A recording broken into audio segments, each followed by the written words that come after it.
This time the world is gazing towards Eastern Europe. As we know, the problem between the Western Europe, especially NATO, and the Russia engaged over the Ukraine's NATO membership. The Ukraine wants to go with NATO because of economical advantage, connectivity, and the military protection.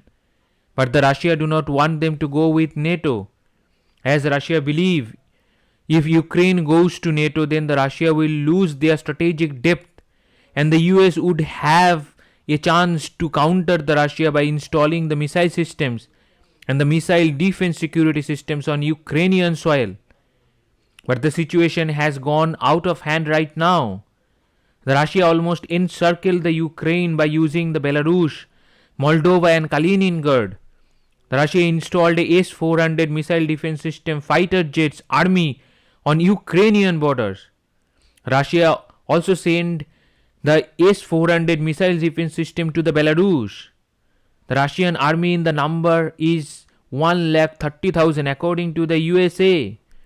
The Russia also sent its navy in the Azov Sea and the Black Sea to block the Ukraine's maritime advantage. According to the US Secretary of State Antony Blinken and the US President Joe Biden said, the situation in Ukraine going out of hand because of the Russia has troops in place to invade the Ukraine at any time. The Russia is also increasing the number of troops at the border of the Ukraine. The number of troops has increased. That's why the USA advising the American citizens to leave Ukraine within the next 48 hours. The Russia also wants its businessmen, those who are doing with the Ukrainians, to leave the country within 48 hours, because there is a high chance that the Ukraine will going to be attacked by the Russia. Everybody, the speculation was that the Russia will not going to attack Ukraine before the end of the Olympic, the Winter Olympic. The Winter Olympic is scheduled to be end at the 28th February. But now, according to the intelligence report of the CIA and the US's intelligence agency, that the Russia is on the verge to attack the Ukraine right now within the 48 hours. That is why that kind of advisory has been released by the US State Department. To discuss the today's current situation, we need to discuss the source of the current crisis. To analyze the present situation, we need to look into the history, because history says everything. The roots of the current situation grew from breakup of the Soviet Union. When Soviet Union broke up in the early 90s, the Ukraine, a former Soviet Union republic, had the third largest atomic arsenal in the world after Russia and the United States. The United States and the Russia worked with Ukraine to denuclearize the country, and in a series of diplomatic agreements, Kiev gave its hundreds of nuclear warheads back to Russia in exchange for security assurance that protected it from a potential Russian attack. Those assurances were put to the test in 2014 when the Russia invaded Ukraine. Russia annexed Crimean Peninsula and backed a rebellion led by pro-Russian separatists in the eastern Donbas region. President Barack Obama hesitant to escalate the tensions with the Russia further. He was slow to mobilize a diplomatic response in Europe and did not immediately provide Ukraine any offensive weapons. But the very premise of the post-Soviet Europe is also helping to fuel today's crisis, the today's conflict between the USA, conflict between the USA, NATO and the Russia, and that includes the Ukraine.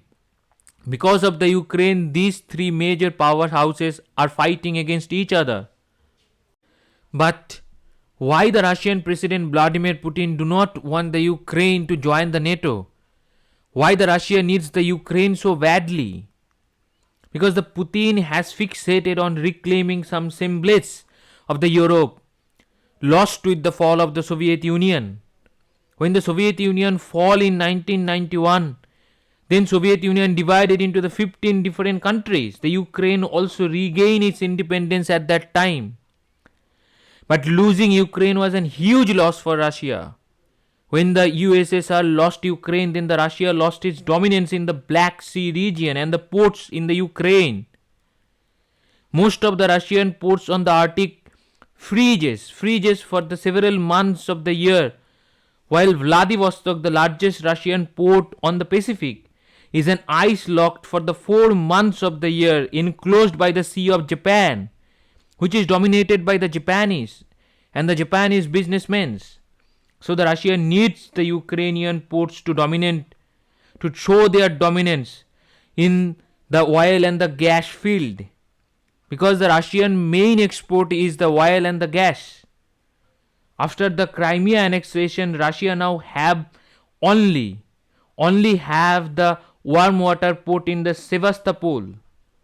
However, the access out of the Black Sea into the Mediterranean, and still reinstated by the Montreux Convention of 1936, which gave Turkey, now a NATO member, control the Bosphorus Straits, and the Bosphorus Strait cannot be used during the time of conflict.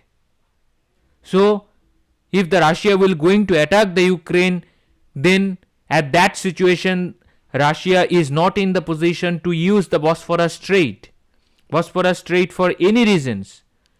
The Ukraine still home to the several million ethnic Russian population. That is the second reason. And the recent population survey released by the Russian state revealed that the Russian population is decreasing at an alarming rate.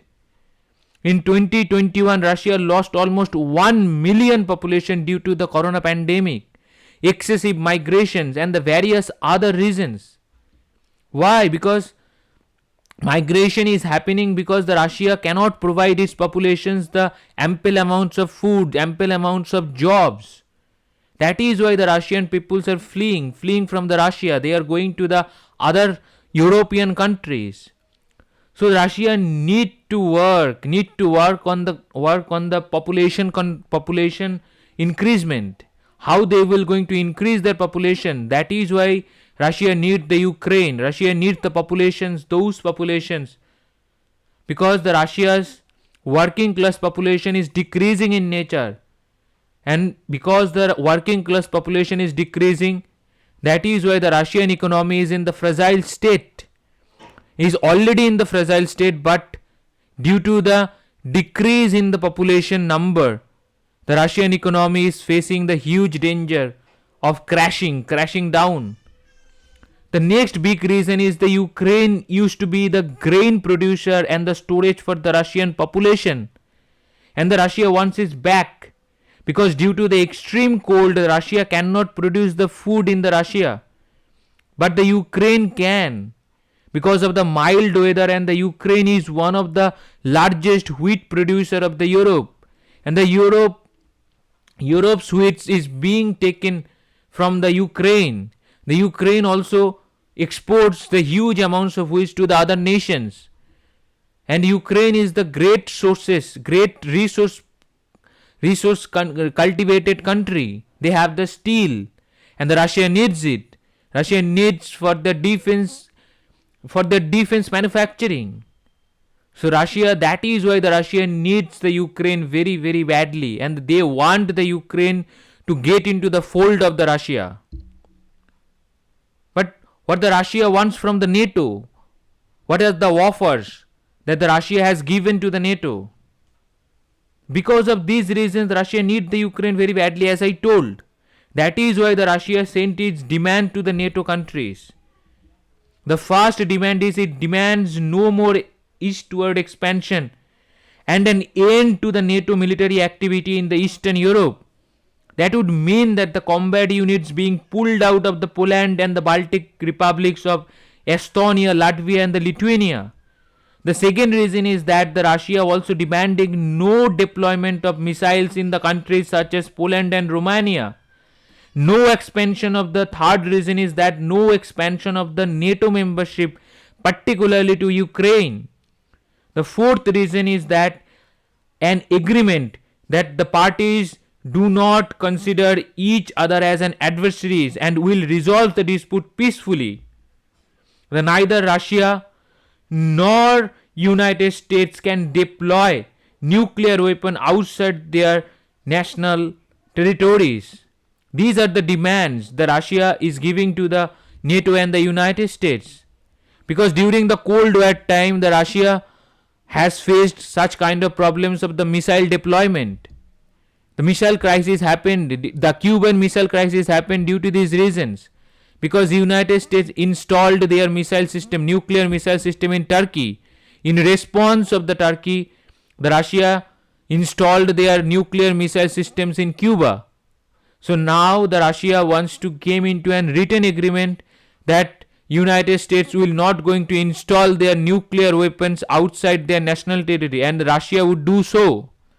And these are the very good proposal given from the Russia. And it is up to the NATO and the United States that whether they will going to accept it or not. Because some of the conditions cannot be accepted, because these are the conditions has been given on the terms of the Russia. Russia wants it, that is why that has been given. But it is not suitable for the United States and the NATO nations. So that is why the NATO and the United States have to consider, and that they have denied these conditions. And they are trying to resolve the Ukrainian crisis through the diplomatic solution. But recently some events escalated the situation further. Both United States and Russia adamant about their own position. They are not negotiating to calm the river. They are standing firmly on their own demands. That is the reason the situation is getting out of hand. On the other hand, USA is sending extra troops to the NATO countries and the security weapons and the other weapon system to the Ukraine. Recently, the United States sends 3,000 paratroopers to the Poland. Recently, the French President Emmanuel Macron paid his visit to the Moscow, but he himself failed to melt the ice between Washington, Brussels and Moscow. The United Kingdom Foreign Minister Liz Truss recently met the Russian counterpart Sergei Lavrov. But the Russians described the 2-hour meeting as a grave disappointment. And also they described this meeting a dialogue of a mute person with a deaf person. So the Russia is trying to calm the river by solving it diplomatically. But the NATO and the United States is taking the hard positions. Some of the NATO countries are threatening the Russia. The Ukraine is also threatening the Russia, that by giving them the reasons that the NATO is standing on their sides. But NATO himself, the Russia, Germany and the other countries within the NATO is trying to calm the river. But the river has started flowing the way it is flowing. It needs to be resolved. It needs to be resolved in a diplomatic way. Where is not the solutions? On the eve of the military build-up near the Ukraine, a video posted on Telegram appears to depict the landing of a Russian MiG-31K Foxhound jet carrying Kinzhal hypersonic land attack missiles in Kaliningrad. As the Russia have edge over the hypersonic technology, so Russia got a very small window to capture the Ukraine. Because the USA and the Western Europe still do not have the hypersonic missile system. So Russia wants to encash these situations to deal with the USA and the NATO on the Ukrainian crisis. The Russia wants the USA not to deal with the Ukraine directly, but to deal with the Ukraine through the Russia. That is what the Russia wants. The Russia already poses the threat of the nuclear war, because they do not want the NATO or the USA to extend the NATO membership to the Ukraine. If the NATO membership is extended to the Ukraine, then the NATO will have the access of the Ukrainian soil. And the NATO army will have the access of the Ukrainian soil. The Moscow has also begun a massive military drill with neighboring Belarus. And the Ukraine has accused the Russia of blocking its access to the sea. But some of the NATO countries, that includes the Ukraine is not a NATO country, by the way. Some of the NATO countries, the Poland, some of the other countries are threatening the Russia. The Ukraine is also threatening the Russia, because they said that with the Ukraine the NATO is standing, but the NATO itself is trying to melt the ice. So the situation is very complicated over the Ukrainian crisis. Along with USA, the UK has also alarmed the bell for its own citizens. The UK nationals should leave now while the commercial means are still available. The UK's government wants its populations to leave the Ukraine, to leave whatever they are doing in the Ukraine in urgent basis. The India has also issued the notification for the Indian students, because there are 20,000 Indian students, those who are studying the medical and the other related courses in the Ukraine. And there are so many Indian people, those who are doing the businesses in the Ukraine. They are dealing with the Ukrainian population and the Ukrainian government. So the Indian students have been advised to do the registration to the Indian embassy Kiev, because if the escalations broke out, then the India might be able to track its students and evacuate them on the immediate basis.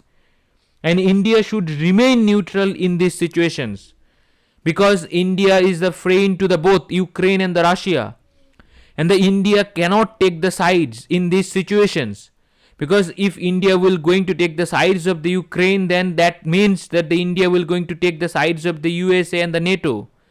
If India will going to take the sides of the Russia, then India is in the group of the Russia, North Korea and the China. The situation is very volatile in this time. So India have to stay neutral. Have to stay neutral to calm the river, to calm the situations by sending the diplomats to the Russia and the Ukraine, to the NATO and the United States. That is why the Indian government has released during the discussions of the United Nations Security Councils over the Ukraine issue, that the West have to keep the situations, have to keep the strategic situations of the Russia keep in mind when they are dealing with the Ukraine. Now we have reached our question part. The first question is, Blood Sunday is a commemorative event marked by which country? The first option is USA, second option is Ireland, third option is Germany, fourth option is Italy. The second question is, the Lunar New Year 2020 marks the start of the year of which animal? First option is year of ox, second option is year of tiger, third option is year of pig, fourth option is year of lion. If anyone have any questions regarding this topic or any other topic, then you can send me your query through my email address, which is tuhin.power.academy@gmail.com.